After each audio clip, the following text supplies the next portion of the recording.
Hello guys, welcome to my mini blog. म चाहिँ भर्खर ड्युटीबाट आएको। अहिले बिहानको 2:30 बजिसक्यो। मेरो काम चाहिँ खाना बनाएर खाएर सुत्ने हो। Let's see. मैले चाहिँ आलु र बैगुन पकाउने निधो गरेँ अनि धारामा धुन गएँ। त्यसपछि आलुलाई तासेर रेडी गरेँ। रेडी गरेर कटिङ गर्नु पर्यो भनेर चक्कु खोजेको, भेट्दै भेटिनँ। बल्ल बल्ल भेटेँ। थालले पो छोपेर राखेको रहेछ। अनि कटिङ गर्न थालेँ। आलुले अया अया त गर्दै थियो। मुटुमाथि ढुङ्गा राखेर आलुलाई काटेँ। फेरि बैगुनको पालो आयो। तँलाई बैगुनी भन्दै त्यसलाई पनि कटिङ गर्न थालेँ। अनि फेरि धारामा धुन गएँ। त्यसपछि टमाटर प्याज काट्न थालेँ। अब पालो आयो कराईको। कराईलाई पनि पुरै 100को स्पिडमा मस्काएँ। अनि ग्यास अन गरेर कराई बसाइदिएँ। कराई तात्तिन्जेल भातको भाँडा मस्काउन थालेँ।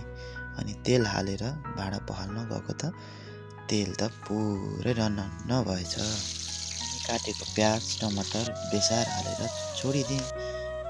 त्यसपछि म चाहिँ खाना बसाउनुतिर लागेँ।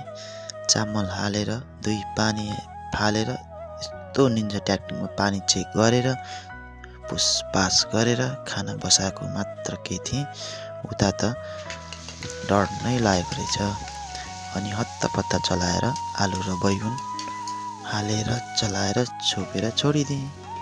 अनि मिठो नै खाऊँ न त भनेर ओख्ली निकालेर जिरालाई कुटेर धुलो बनाएँ। अनि लसुन अदुवा खोर्सानी हालेर जोर लगा के हैस भन्दै 550 को पावरले कुट्न थालेँ। कुटेर सब्जीमा लगाएँ। अनि अलिकति मसला हालेर हल्का पानी लगाएर छोपिदिएँ।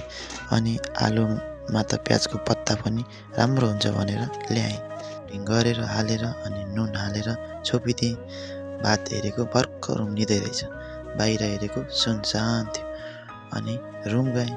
सबजना निन्द्रामा मस्त हुनुहुन्थ्यो। दाजुहरूको चाहिँ ड्युटी सुरु हुने बेला हुन लागेको थियो। अनि मेरो चाहिँ सुत्ने बेला। त्यसपछि म फ्रेस भएर आएर कस्तो जाड लागेर टोपी लगाएँ। अनि सब्जी र भात हेरेको रेडी भइसकेछ। अब खानु पर्यो भनेर पस्किएँ। खाएँ तर अलि खिन्न भयो।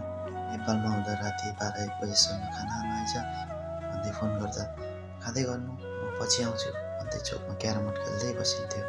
त्यो दिनहरू धेरै महसुस हुन्छ। सोच्दै खाना त खाइसकेछु। अनि थाल पखालेर भातको बत्ती ग्यास चेक गरेर रुमतिर लागेँ। ओहो, यत्तिकैमा 4 भइसकेछ।